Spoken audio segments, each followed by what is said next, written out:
Hello दोस्तों, नमस्कार। KPS education centre में आप सबका स्वागत है। आइए आज हम लोग क्लास 7th का साइंस चैप्टर है 13, कहानी है मिट्टी। इसका क्वेश्चन आंसर करेंगे। इससे पहले आप लोग चैनल पर पहली बार आए हैं तो चैनल को सब्सक्राइब कर लीजिए। वीडियो पसंद आया तो वीडियो को एक लाइक कर दीजिए। तो आइए देखते हैं इसका क्वेश्चन आंसर में क्या कह रहा है। तो देखिए, क्वेश्चन नंबर 1 में कह रहा है जल धारणा क्षमता सबसे अधिक होती है। क में है दोमट मिट्टी, ख में है चिकनी मिट्टी में, ग में है बलुई मिट्टी में। तो इसका ख नंबर सही है, चिकनी मिट्टी में। ठीक है, तो आइए अब क्वेश्चन नंबर 2 पर चलते हैं। क्वेश्चन नंबर 2 में कह रहा है धान की फसल के उपयुक्त मिट्टी है कौन है? बलुई मिट्टी है, या केवल दोमट मिट्टी है, या चिकनी एवं दोमट मिट्टी। घ में है केवल चिकनी मिट्टी। तो इसका ऑप्शन नंबर ग सही है, चिकनी एवं दोमट मिट्टी। अब आइए क्वेश्चन नंबर 3। क्वेश्चन नंबर 3 में क्या कह रहा है, किस प्रकार की मिट्टी में अतः सरवन दर सबसे अधिक होता है? क में है चिकनी मिट्टी, ख में है दोमट मिट्टी, ग में है बलुई मिट्टी, घ में है चिकनी एवं दोमट दोनों। तो इसका ग नंबर सही है, बलुई मिट्टी। अब आइए क्वेश्चन नंबर 2। क्वेश्चन नंबर 2 में क्या कह रहा है, मिट्टी का निर्माण किस प्रकार होता है, समझाइए। देखिए, इसको हम लोग यहाँ कॉपी में लिख के रखते हैं। तो इसका आंसर है तेज धूप के कारण चट्टानें गर्म हो जाती है और उसमें दरारें पड़ जाती है। ठंड या वर्षा होने पर उन चट्टानों में टूटने की प्रक्रिया होती है। इस प्रक्रिया में चट्टानों के अंदर पेड़ पौधे की पत्तियां, मृत सजीवों के अवशेष मिल जाते हैं। पवन, जल और जलवायु की क्रिया से चट्टानों के टूटने पर मिट्टी का निर्माण होता है। यह प्रक्रिया अपक्षय कहलाता है। मिट्टी बनने में समय अधिक लगता है। अब आइए क्वेश्चन नंबर 3 में।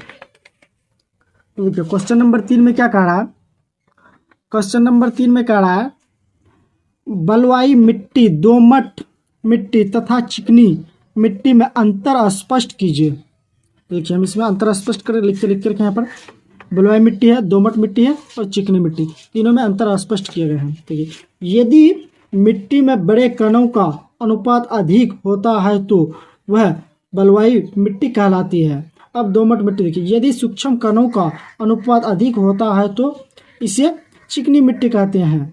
कण जुड़े होते हैं, चिकनी मिट्टी। यदि बड़े और छोटे कणों का अनुपात लगभग समान होता है तो यह दोमट मिट्टी कहलाता है। अब देखिए, इसका फिर कह रहा है 1 2 3 4 हम लोग अंतर स्पष्ट किए हैं। बलुई मिट्टी के कणों के बीच हवा अधिक रहती है, जल निकासी ज्यादा करता है, यह शुष्क होती है, जल धारण क्षमता कम है। अब देखिए 2 नंबर में दोमट मिट्टी, इसके कणों के बीच हवा चिकनी मिट्टी से अधिक, बलुई से ज्यादा होती है, पानी धारणा क्षमता बलुई से ज्यादा है। चिकनी मिट्टी, कणों के बीच हवा पानी धारण करने की क्षमता ज्यादा है। देखिए आगे कह रहा बलुई मिट्टी से बर्तन मूर्तियां नहीं बनाई जाती है। दलहन आलू की खेती के लिए उपयुक्त है, इससे अच्छी मूर्ति और बर्तन नहीं बनाई जा सकती है। फसल गेहूं, मक्का, चना, धान, दलहन आलू की खेती मूर्तियां और बर्तन बनाने के लिए उपयोगी मिट्टी है। गेहूं, मक्का, चना, धान की खेती। अब आइए क्वेश्चन नंबर 4 में। क्वेश्चन नंबर 4 में क्या कह रहा है, अतः सरवन दर से आप क्या समझते हैं? तो इसका आंसर हम यहाँ लिख रहे हैं, अतः सरवन का अर्थ पानी का ग्रहण, अवशोषण, मिट्टी द्वारा जल का अतः सरवित होने में लगने वाले समय के आधार पर अतः सरवन दर की गणना करना ही अतः सरवन दर है। मिट्टी के नमूनों की अतः सरवन दर सूत्र से निकलते हैं। अतः सरवन दर मीटर है प्रति मिनट। इसका फॉर्मूला जल की मात्रा मिलीमीटर में होता है और अतः सरवन की अवधि मिनट में होती है। तो अब आइए क्वेश्चन नंबर 5 पर। क्वेश्चन नंबर 5, जल धारण क्षमता से आपका क्या अभिप्राय है? अतः सरवन दर और जल धारण करने की क्षमता में क्या अंतर होता है? तो देखिए, जल धारण क्षमता और अतः सरवन तथा जल धारण करने की क्षमता, इन दोनों में हम अंतर करके रखे हैं। तो देखिए क्या है,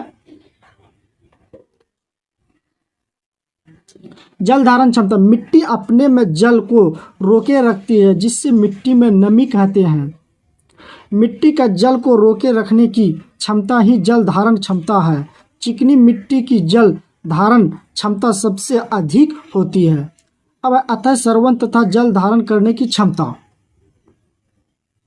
मिट्टी में पानी कितनी तेजी से अंदर जाता है अतः सरवन दर कहलाता है। बलुआई मिट्टी अतः सरवन सबसे अधिक और चिकनी मिट्टी में कम होता है। इनके कणों के बीच हवा होती है। इनके कण आपस में नहीं मिलते हैं। अब आइए क्वेश्चन नंबर 6 में। क्वेश्चन नंबर 6 में क्या कहा? समझाइए कि मिट्टी के अपरदन तथा मिट्टी प्रदूषण को किस प्रकार रोका जा सकता है। तो इसका आंसर है, मिट्टी का अपरदन पवन, पानी अथवा बर्फ वर्षा, नदियों का तेज बहाव के कारण होता है। इसको अधिक संख्या में पेड़ पौधों को लगाना चाहिए। पेड़ की जड़ मिट्टी को जकड़े रहती है और मिट्टी के अपरदन होने से बचाती है। मिट्टी प्रदूषण को बड़ी समस्या उत्पन्न हो गई है। खेत बंजर होने लगे हैं। इसका कारण अधिक उर्वरक का उपयोग, कल कारखानाओं की गंदगी, मिट्टी में साबुन, अपमार्जक का पानी मिट्टी में जाना, न्यूक्लियर कपड़ों को जमीन में छुपाना मिट्टी के प्रदूषण होने का कारण है।